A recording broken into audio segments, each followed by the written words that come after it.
Mommy, come, I have something to show you. That was my little spiritual boy, Joshi, late last night.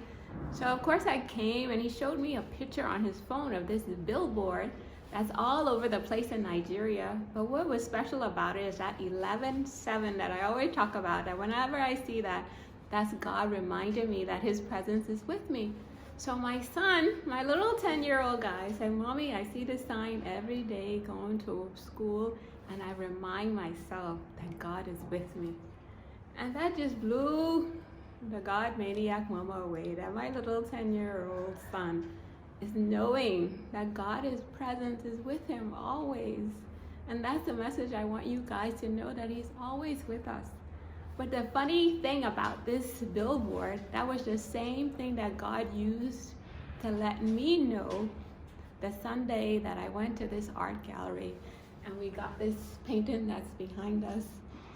And the crazy thing is I didn't want to go, but I felt God in my spirit say, Nick, you gotta go. So when God speaks to me, I said, okay, God, who am I to argue with you? And as soon as we got to the entrance of the place, there was that same billboard that Joshi see. It's all over the place here.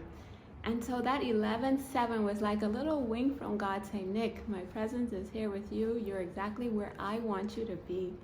And I go to this art gallery, and amazingly, this is a portrait that we found there.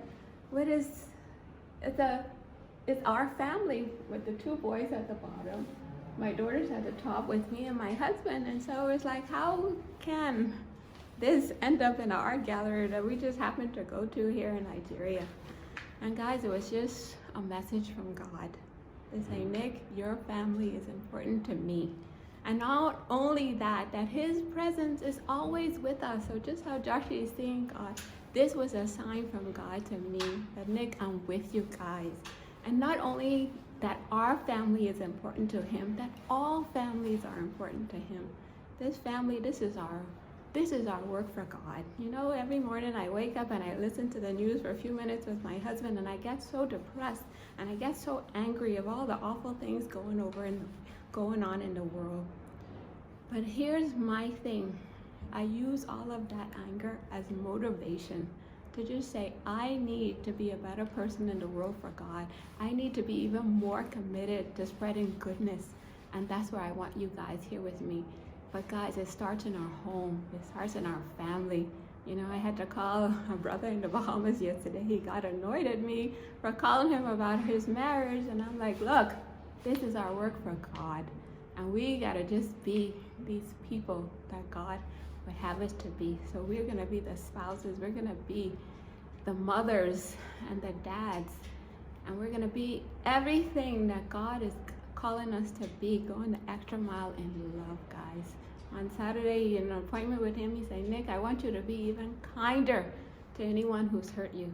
And so God's ways are not our human ways, guys. So I just want us looking and keeping our eyes fixed on God and doing this family thing.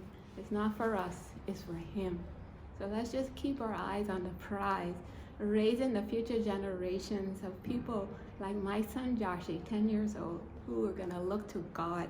And may we all be people that are constantly seeking God and being all that he's the superheroes in the world.